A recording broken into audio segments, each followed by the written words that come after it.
A long time ago, in a land quite distant from Crystal Lake, Illinois, Judea specifically, lived the Jews. Among the Jews lived a man named Jesus. Jesus was born in Bethlehem, near Jerusalem, and grew up in the town of Nazareth. Jesus was a very influential figure to the Jews.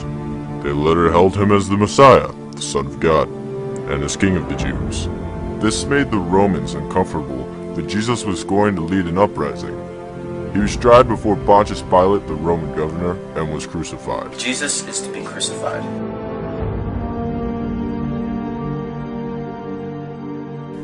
According to the Gospels, Jesus arose from the dead and remained on earth for 40 days, and then ascended into heaven. His resurrection became the central event of Christianity. Through the death of Jesus Christ, who had sacrificed himself for the sins of the human race, all peoples could achieve redemption. Believing that the day of God's final judgment was close at hand, the disciples of Jesus set out to spread this message. This was the rise of Christianity.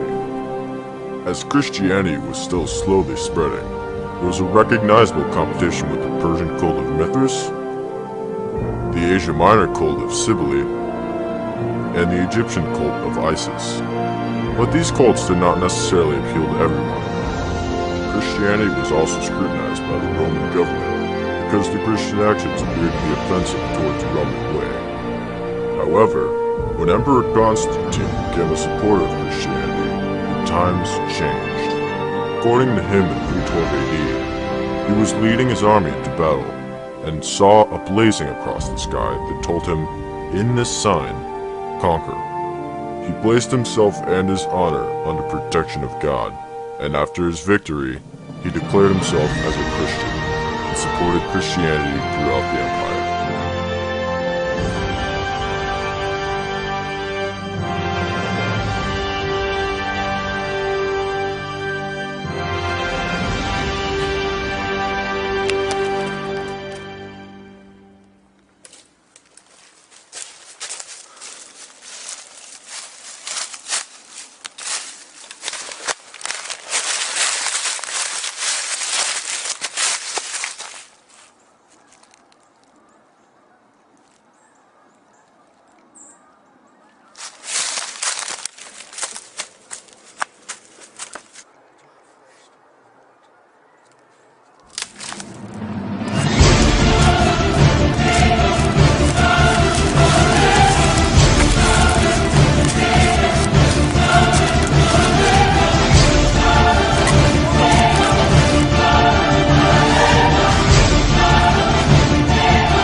Baptized on his deathbed in AD 337.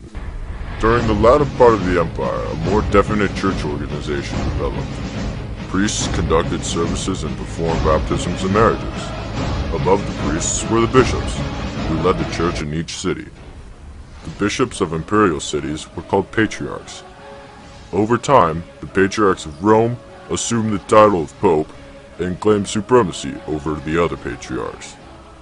Church councils also played a vital role in strengthening the early Christian church. In AD 325, the Council at Nicaea proclaimed the doctrine of the Trinity. During most of the AD 200s, the empire experienced dreadful confusion and civil war. Then along came Diocletian. Born to a poor family, Diocletian had risen through the ranks of the army to become a general. The army had made him emperor in AD 284, and he had proved to be an able administrator.